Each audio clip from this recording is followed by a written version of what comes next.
तो बेकसूरों को मारेंगे, लोग आपस में एक दूसरे का हक छीनेंगे, सरकार हम पर जुल्म सितम के पहाड़ तोड़ेंगे, हम पर जुल्म सितम के कहर ढाए जाएंगे। और आज देख लो हमारे ऊपर कितने जुल्म हो रहे हैं, आज हमारे ऊपर कितनी मुसीबत आ रही है, आज हमें तरह तरह का इम्तिहान से गुजारना पड़ता है। फिर देखो लॉकडाउन फिर से, और ये तीसरी लहर है, कोरोना वायरस की ये तीसरी लहर है। हम जानते हैं कि ये हकीकत है या फ्रॉड, लेकिन हम इस चीज को क्लियर नहीं कहेंगे। लेकिन मुसलमानों, अपना ईमान मजबूत रखो। किसी की गाइडलाइन पर अमल करने से पहले अगर हम जनाब मोहम्मद रसूलुल्लाह की गाइडलाइन पर अमल कर लेंगे तो सबसे बेहतर होगा। क्यों? आपने देखा हमारे ऊपर कितनी पाबंदियां लगी, मास्क पहनकर चलो, वैक्सीन लगाओ, वैक्सीन हम 2 वैक्सीन लगाए, लेकिन कोरोना की तीसरी लहर भी हमारे सामने अब मौजूद है।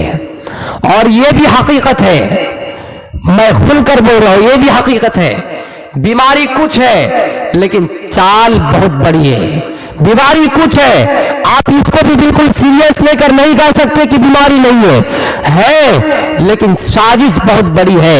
आप देख लीजिए, और ये बीमारी पता नहीं कैसी है, ये हवाएं जो हमारे पास चली आ रही है, ये भी बड़ा अक्लमंद है, बड़ा होशियार है।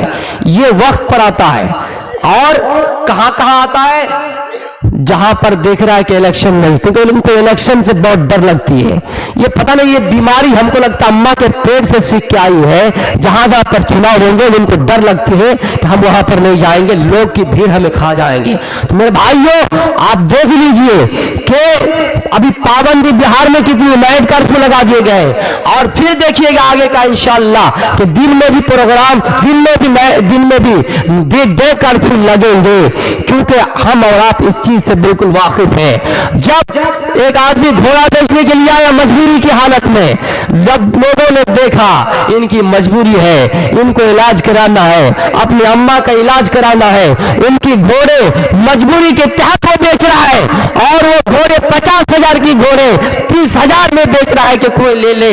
जब उसने देखा कि मजबूरी है तो उसने कहा नहीं, 30,000 की नहीं, 40,000 की है, अपने से 50,000 देने के लिए तैयार हो जाते हैं। मेरे भाइयों, कितने ऐसे मुश्किलात हमारे सामने से आएंगे, लेकिन हमें इनसे बिल्कुल घबराना नहीं है। हमें अपना ईमान मजबूत करना है, और हम अल्लाह वाले हैं, हम इस्लाम वाले हैं। हमारे शरीयत ने हमें सब कुछ हल बता दिया है, कौन सी बीमारी से कितने परहेज रखना है, कौन सी बीमारी से कितने इज्तिनाब करने हैं, सारी चीजें हमें बता दी है। और इन कोरोना का पूरा इलाज हमारी नमाज में हमें मिलता है, हमारे वजू में मिलते हैं। बार बार हाथ धोना, जब हम 5 बार दिन में और रात में नमाज पढ़ेंगे तो 5 गुना 3 हम 15 बार हाथ धोएंगे, और नाक में पानी चढ़ाएंगे।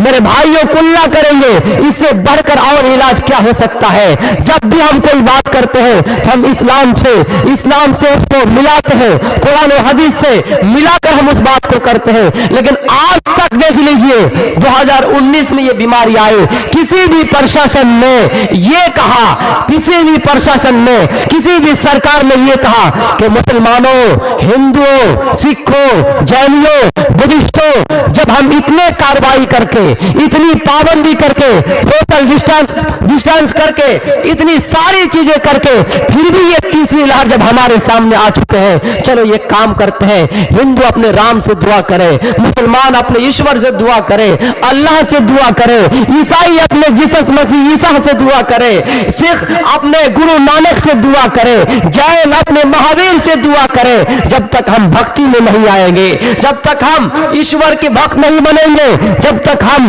इबादत में शामिल नहीं हो जाएंगे, ये बीमारी खत्म नहीं होंगे। लेकिन आज तक किसी प्रशासन की जुबान से बात नहीं निकली है। हम जानते हैं कि हम सबसे ज्यादा अगर किसी से भरोसा रखते तो अल्लाह की जात पर, वो जानता है कि हम सबसे ज्यादा किसी पर भरोसा रखते तो राम पर, लेकिन वो ये काम नहीं करेंगे, वो ऐलान नहीं करेंगे। और हमारा ऐलान 2 है, अपने आप की भी हिफाजत करना, अल्लाह पर पर भी भरोसा रखना, तवक्कुल अलल्लाह, अल्लाह की जात पर भरोसा रखना। वमन यतवक्कल अलल्लाहि फहुव हस्बुहु, जिसने अल्लाह की जात पर भरोसा किया अल्लाह उसके लिए काफी है। लेकिन अल्लाह क्या कहता है अपनी हिफाजत के लिए? हमारे सामने शेर आ रहा है, हमारे सामने बाघ है, लेकिन अपनी हिफाजत की जिम्मेदारी कैसी है? हम उस शेर से दूर भागे, ऐसा नहीं कि हम उस शेर से उसके मुंह तक बिल्कुल करीब चले जाएं और अल्लाह पर भरोसा कर ले कि अल्लाह हमारी जान की रक्षा कर लेगा। नहीं, पहले अपने आप की हिफाजत कैसे करेंगे? उस शेर से दूर भागेंगे। यानी ये दुनियावी हिफाजत भी हो गए और अल्लाह की जात पर भरोसा भी हो गए हैं। मेरे भाइयों, हमने घोड़ा को बांध कर अल्लाह पर भरोसा किया, घोड़ा छोड़कर हमने सोकर बिल्कुल भरोसा नहीं किया। अगर हकीकत में इन दोनों चीजों को सामने रखे जाए, गैर मुस्लिम अगर अपने राम से दुआ करे, मुसलमान अगर अपने अल्लाह से दुआ करे और अपने आप की भी हिफाजत करे, इंशाअल्लाह ये चौथी लहर नहीं आएंगे। लेकिन हम जानते हो ऐसी चीजें नहीं कहेंगे। या अय्युहन्नास इत्तक़ू रब्बकुम, ऐ लोगों अपने रब से डरो। सिन्फ़ान मिन अहलिन नार, जहन्नम के दो गिरोह ऐसे हैं, लम अराहुम क़ौमुम माहुम सियाद कअज़ना बिल बकर, जिनके पास हुकूमत, जिनके पास प्रशासन, जिनके पास ताकत, जिनके पास पावर होंगे और वो अपने पावर का गलत यूज करेंगे, दौड़ा दौड़ा कर मारेंगे। आप अंदाजा कीजिए जामिया मिलिया में मुसलमानों, आप इस चीज को अंदाजा कीजिए कैसे पुलिस घुसकर टॉयलेट में छिपी हुई लड़कियों को और हॉस्टल में छुपी हुई लड़कियों को पकड़कर उनके बाल की मुट्ठी पकड़कर कैसे मारा गया, कैसे पीटा गया, जरा सा भी रहम नहीं आए पुलिसों सुनो, ये ईश्वर ने तुम्हें पावर दिया है, ये तुम्हें तुम्हारा राम ही ने पावर दिया है या नहीं तो मैं इसकी जुबान से क्या ये मुझे मालूम है, लेकिन हाँ तुम्हारी किताब के अनुसार तुम्हारे मुताबिक राम ने तुम्हें पावर दिया है, लेकिन ये तुम्हें आजमाता है, ये आजमाता है कि ये पावर तुम्हारा ज्यादा दिन टिकने वाला नहीं है, ये ताकत तुम्हारा ज्यादा दिन तक टिकने वाली नहीं है। तुमने बेकसूर और उन स्टूडेंटों को मारा और उनके बाल पकड़ उनको टॉयलेट में छिपी हुई लड़कियों को माप पकड़ कर मारना शुरू किया, उनको तरह तरह के पीटे, उन पर आंसू गैस छोड़े। लेकिन एक बात याद रखना, अल्लाह कैसे जगह देंगे जबकि तुम्हारा राम तुम्हें जगह देने के लिए तैयार नहीं होंगे, तुम्हारा राम तुम्हें जगह नहीं देंगे। राम भी ये नहीं चाहता है, राम भी नहीं चाहता कि कोई इंसान किसी को नाक मारे, कोई इंसान किसी के गाल पे थप्पड़ मारे, तो अल्लाह कैसे बर्दाश्त करेगा?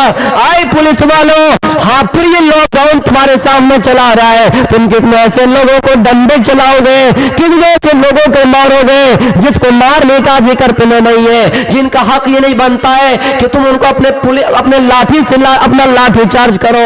मेरे प्यारे साथियों, ये तुम्हें हम ही ने पावर दिए हैं, हमने तुम्हें पुलिस की वर्दी पहनाए हैं, आज तुम्हारी वर्दी देखकर हम तुम्हारी इज्जत करते हैं, हम तुम्हारा मान और सम्मान करते हैं। तुम्हारा काम है कि तुम सबको आपस में एक जैसा लेकर चलो, लेकिन हाँ अगर तुम किसी लोगों को, बेकसूर लोगों को मारते हो तो एक बात याद रखना, तुम्हें नरक में जगह मिलेगी, स्वर्ग में कभी जगह नहीं मिलेगी। हाँ सुनो, अगर तुमने किसी के ऊपर लाठी चार्ज किए और बेकसूर लोगों को मारे तो तुम ये सोचो कि तुम्हारा दूसरा जन्म क्या होगा। कहीं ऐसा ना हो कि तुम्हें भैंस बना दिए जाए, कहीं ऐसा ना हो कि तुम्हें बिल्ली बना दिया जाए, कहीं ऐसा ना हो कि तुम्हें कुत्ता बना दिया जाए। इसलिए इन चीजों से डरो।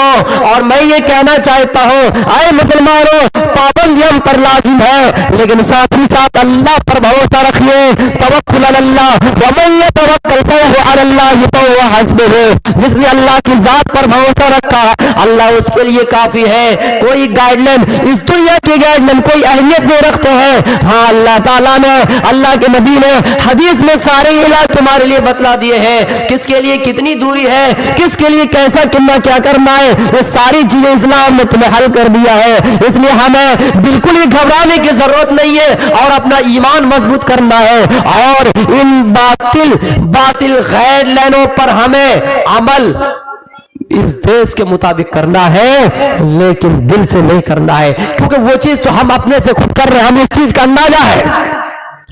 जितनी चीजें आप चीख चीख कर अमिताभ बच्चन बोले हैं, सब चीज हम कर रहे हैं। मेरे भाइयों, हमें कैसे कहा जाएगा कि आप गाइडलाइन पर अमल नहीं करते हैं? हम और आप अपना ईमान मजबूत करें, और इंशाअल्लाह अगर कोई हम पर छेड़खानी करता है, अगर कोई हम पर बेकसूर लोगों के ऊपर डंडा चलाता है, आप